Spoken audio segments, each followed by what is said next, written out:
The writing background is served me well, I think, in being able to help and work with actors to discover character. Okay, ready and action. He fell on the cab from I guess he fell from up there. He fell on the cab. Yeah, we started. Yeah, man, shit, the dude fell on my mother cab. Oh, you killed him? Try to get away from him. Hold on a minute.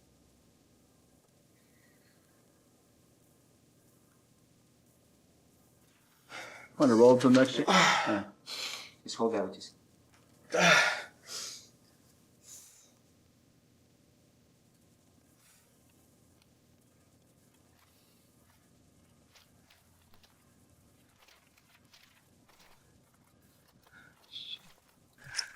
It's a mess. So? 58th century, you know? Yeah, South Central. Yeah, How many figure? it's about 17 minutes. Oh, no, man. You get me. We can't do this, man. You drive a cab, I make my rounds. We both do our jobs, we might make it through the night and come out $700. Man, I really ain't trying to piss you off right now, but my job description is not to drive you around so you can kill folks. Get rid of it. LAPD, dude. How? You're a cabbie. Fuck your ticket. Oh, just please don't do that. Then we'll make it corner, Max. You don't have the truck space. I can't believe this. Can't. The pick it up and please don't do anything. And then I think you guys are in a hurry to get this Okay. to get your thoughts out because these guys you see the door opening, they're coming this way. One of the things that attracted me to the whole project was the compression of time. One night, 6:04 p.m. to 4:20 a.m. Everything's changing. This is a collision of two lives. All you have been and who you think you might be all collapsed in the events of one night. The movie starts with Vincent arriving to L.A. Here he is, this guy who just looks perfect. Silver Foxx coming in the airport. More serious, deep current that's there within Tom Cruise is something I wanted to see, and particularly as it emerges through the exterior and we rapidly take in the rougher aspects of this character. Michael, he came up with the whole design of the character. The hair, the beard, the suit. His eye is incredible, and it's always about his movie, the story, the characters. Some people happen to people on purpose in order to tell them something about their lives. May sit somewhere and share 2 or 3 lines, and then you leave, and your life has changed. One of the themes is how people's paths cross, the interesting dynamic of meeting someone that you never thought could affect you in such a substantial way in a cab. It's a very chance situation. Tom comes down and says, are you busy, are you taken, and Jamie's thinking about something else, and Tom starts walking off, and Jamie says, no, wait. To me, that's kind of true to life, because it's those little nothing decisions that we make sometimes that can totally change the course of our lives. When Max first meets Vincent, it's who cares? I just saw the woman of my dreams. I'm getting married in my mind right now. Michael says, I want you to disconnect so that when you guys do connect, it's like day and night. It's not until the offering of the money that you see them really connect. Michael was so thorough in his history of Vincent that it very much informed where to start with the character. I'd sit down and have meetings with him, and he was, showed me pictures of where the character came from and things like that. That's the stuff I usually do as an actor. We spent about 2 or 3 months building up the character of Vincent. What Vincent was doing when he was 2, when Vincent was doing when he was 11. Tom and I had a complete understanding of what Vincent is thinking for every single moment and how it resonates with something in his life growing up in Gary, Indiana, with a mother who died in childbirth, delivering him, and a series of foster homes, none of which is part of the text of this motion picture. But all of it is apparent in what Tom's doing in the whole of the movie. As an actor, you spend months getting into the zone to a point where you can just be the character. Michael creates that environment, and then as an actor, you just have to be able to keep creating that character. I'm a big believer in whatever the central activity that a character is supposed to do in his life, that an actor should be able to do it. To really understand it and understand the character. So I designed a program, and I used somebody that I also used in Heat, Mick Gould. It's important that we look every time. He's SAS, British Special Air Service, and kind of an expert in close quarter combat with the kind of training he would have had if he had spent, 8 or 12 years in Special Forces. Blanks. Because actors use blank guns, then they pretend to feel like what happens when it actually goes off, and it's a whole different deal. I mean, once you cock that weapon and there's a live round inside there, and you suddenly put it down your trousers and you go, wow. I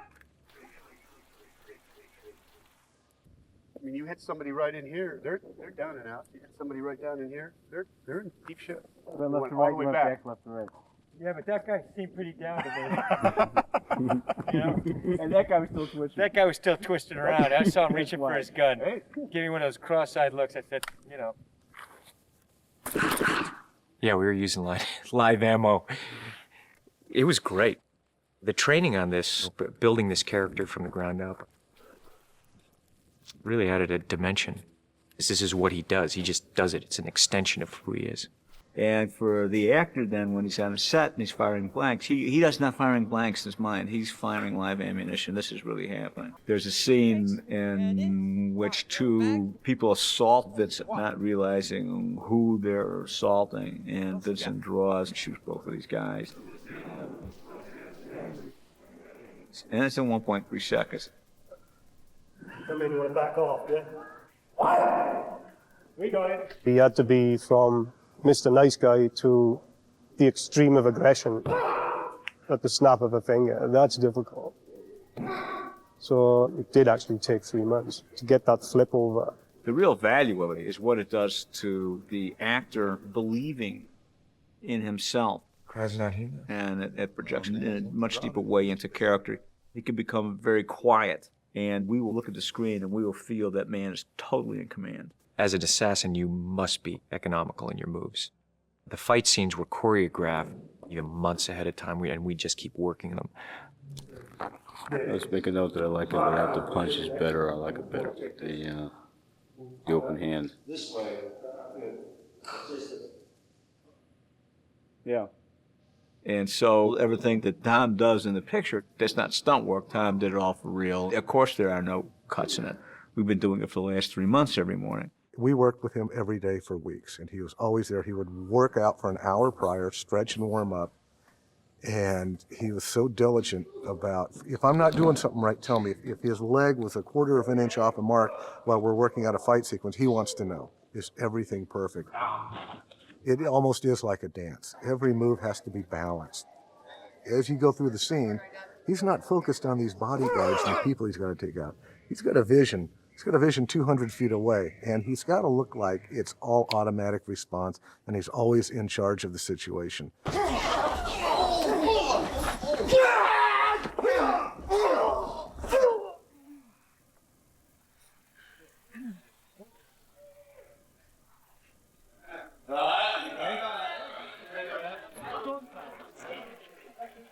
And with Jamie, it was a different thing. Who drives a cab? What kind of people are they? What do they wear? How do they look? The first time I started, so where you from? I was doing this because, you think that's the way you drive the cab. He's like, quit turning the steering wheel like that. If you drive a cab 12 hours a day, 5 days a week, year after year after year, you get to be a pretty good driver. You know how to pass people on the right. You know how to turn. That's kind of the basics of race car training. And we just did that, except with a Crown Vic out of Willow Springs Racetrack. Let's ride out. Glass of So we go out and we race, and I'm like, what are we racing? He says, I want you to have the feel of the cab to where it's natural, to where it's not acted. When it came to the stunts, he wanted me to be comfortable with the car going fast and how it moves and how it turns and everything like that. That's his method. We had a great time at the track. At the same time, we got a little bit of the DNA for, the character Max. I drove a cab, my brother drove a cab, my grandfather, Sam Mann, started a small cab company. I mean, I've grown up around the cab business and the independence of cab drivers. One Sunday morning, the guy said, "Oh man, I give $100 for a beer." I drove him to some gas station. He came out with a six-pack and said, "Can I have $600, please?" He gave it to me. You start out early in the morning, you drive the car until you get your money. Okay, see, that's the different thing I'm gonna say. I don't drive daytime. The people are looser, they're nicer, and you can see trouble. You can see trouble better at night.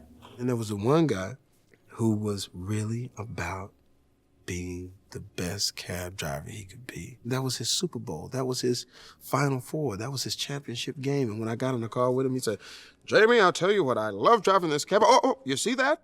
We almost caught one." I said, "What are you talking about?" Somebody kind of pulled out to the intersection. You got to watch out for those guys. Those guys will ruin this industry. And you were like, "Are you serious?" And when he broke it down, it made sense. That when people do get in my cab finally in LA, I want them to feel like that they had a great experience.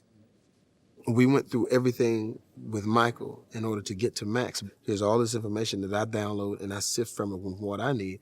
And then my thing was, I'm simply a cab driver. I'm simply this guy. There's nothing special to me at all. There's nothing exciting about my life. And so that was the thing. Strip all of it back. Just be the sitting on the dock of the bay in that cab. Jamie's acquisition of character has to do with doing stand-up comedy. Gotta represent, man. They looking at me like, "Come on, Pop." Nothing to do with Stanislavski. It has to come with doing In Living Color. And so he uses mimicry as a means to get to a very truthful place. And action. Jamie can watch how you walk or watch how you speak for 5 minutes, and then he'll do exactly what I watched you do 5 minutes ago. That is really part of having that actor's eye, of being able to observe people. You just see him getting in that character and bring that character to life. Because he's a comedian, you have this preconceived idea that, this is a guy that thinks everything is silly and fun and da-da-da-da. There's a lot more to Jamie Foxx. I always like to just sit back and listen to him talk. We meet her in the beginning. She has to make an extremely strong impression on us because we're not going to see her again until very much later. I gave it up. I gave up years ago, and I just do an all-nighter. And then after the first day. Let's roll back to that little, like what you do it. You probably never really explain to anybody Right. the duality of I'm afraid and I can't wait to get in the ring. I was really surprised at how thorough the auditioning process was, and I really enjoyed it. I was like, wow, that's what I'm talking about. He spent like an hour and a half with me and really worked me, which I feel should happen, to squeeze out every bit of creative juice that an artist has. I mean, I don't know. You want to start an investigation of a Fortune 500 company or argue a cab route or something. He then had me go spend a day with a couple that he felt would be Annie's parents, right? So that I could understand the background that Annie comes from. And then I spent a couple of days with a prosecuting attorney and just watched how she handled herself in the courtroom, why she wears a skirt versus pants, how much makeup is she wearing, is this a woman who works out? I don't care if you are a character that just says, stop. And that's it. That's your only line. He is going to give you the reason why you said stop, where you're coming from before you said stop, what the psychological background of this person is that would motivate this person to say stop. You guys kind of amble forward right up into where I am. I would want to hear what's going on. If you're going to work with Michael Mann, you have got to be on point. Period. We got any witnesses knocking on doors? Stop. Too early. Okay. Too early. I spent hours in training with the guns. I don't ever shoot my gun in this movie, but I'm a crack marksman now. Sometimes people might think, well, that's going a little overboard. Me, as an actress, I know. This is what acting is supposed to be about. No director knows how any other director works. So I've never really been on a set. I have no idea how anybody else makes a motion picture. I have a predetermined idea of the way the scene ought to be and the way this character ought to be manifesting himself in the scene. I'll see a picture or a photograph, or I'll be out in the middle of the night, and I'll see something, and I say, I've got to capture that. I'll have an emotional response to it. I'll feel that that emotion relates to this movie. So what's the world of the motion picture? And when it's humid, what happens is that all the sodium vapor streetlights in this megalopolis of 17 million people bounces up onto the bottom of the cloud layer, and it becomes a diffused light. You see this wondrous abandoned landscape with hills and trees and strange lighting patterns. It's a very, very magical place, and I wanted that to be the world that Vincent and Max are moving in. So then how much of that do we see? And the answer is not a lot in film, and that's why I moved into shooting about 90% of the picture in high def to see into the night. That moment with the coyotes, I loved it in the script. It's one sentence, you know, in the coyotes, and I thought, what is he going to do with this?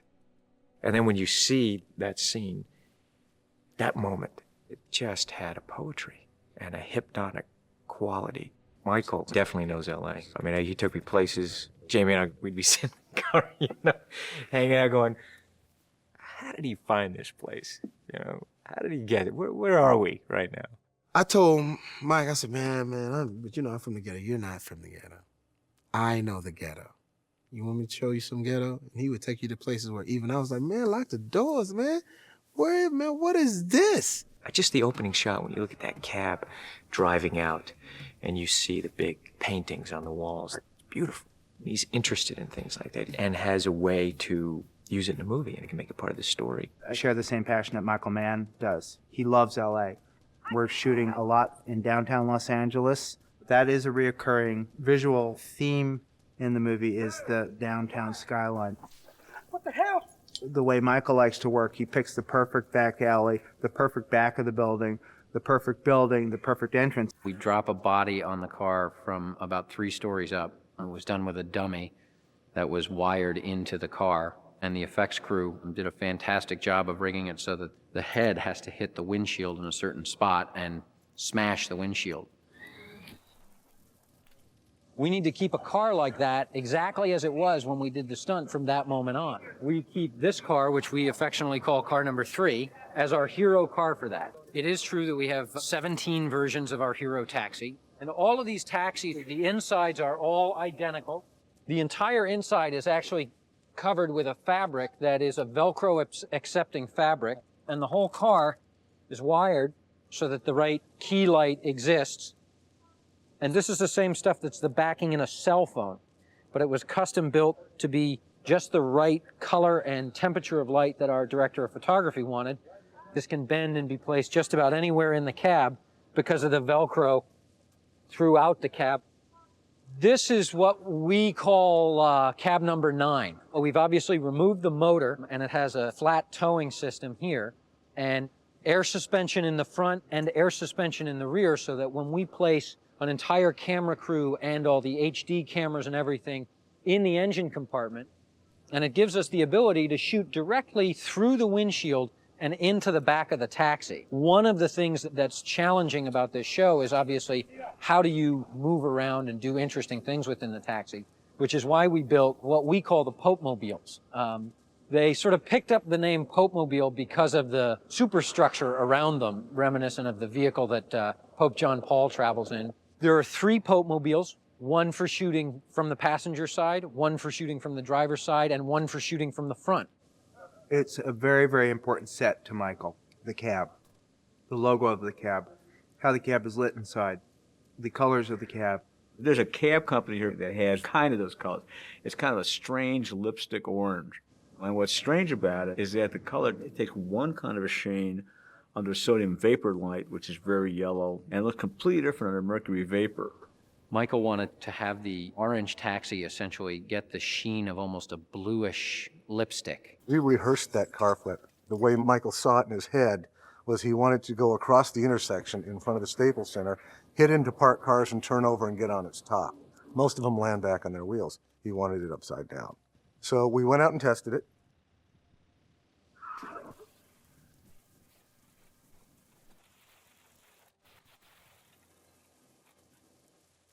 And that's exactly the way we shot it on the night. I would change nothing. Everything that I would basically everything I did I would also, so I'd change nothing. If I want to board it, And I get with You Joe. abort it. I think for about 50 feet from that, it's going to be kind of hard to abort.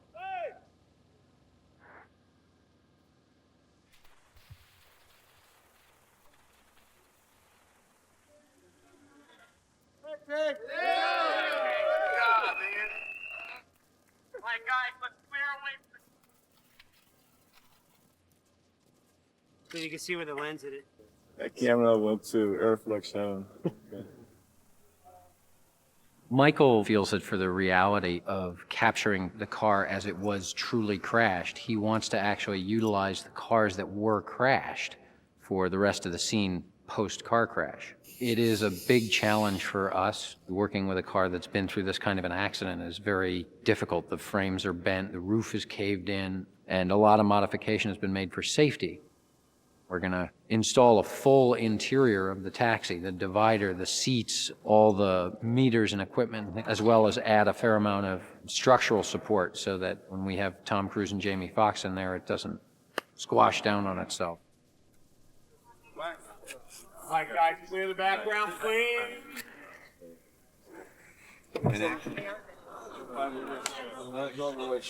Okay, let's get some glasses around here. A little deeper in the scene. Go ahead. Ready, and bang, crash, action. Look for him, see, be careful, he may shoot you. It was great because we were shooting in high def, so usually in film you have to stop after a few takes. That can be very difficult. Michael, he thinks like an actor. So he knows I want longer runs, and he's looking at the way that he shot it in the lighting so we could have long takes and just explore the scene. That works for acting because instead of a 10-minute magazine, and it's always in the middle of a great take that you start running out of film and you have to interrupt the process, we just bang a 1-hour tape in and we could roll for 55 minutes. Yeah, that hurts. That hurts because Michael Mann can take some takes. Because, you know, you wait on, we're out, tape rolled out. Let's go again. When you're working for Michael Mann, you're like, I want to go in there and kick ass tonight, you know, and really do a great job and show Michael what a professional I am, and, you know, I really know my stuff. Go, ready, and action. Action, go in action. You're 75 takes into, you know, 2-page scene on a phone by yourself, and you start going crazy, you know, you lose your shit. We are waiting on that thumb. You know how he does that little, when he does that, let's move on. If you don't get that, it's like, oh man, we're waiting on the thumbs. We're waiting on the thumbs. We've been here all night. Can we get a thumb? And once he does this, then everything is cool.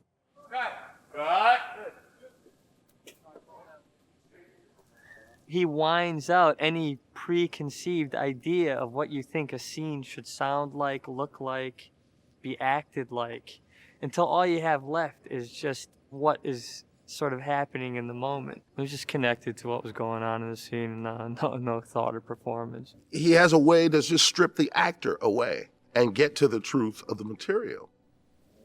Just take that again and just say, hell, make it 30. Give some more of this. Yeah. You know, doing it over and over again is giving a lot of room in that performance to choose 50 great moments. Everybody knows that Michael Mann, it's like a school in the sense that, oh, you got accepted. You got in.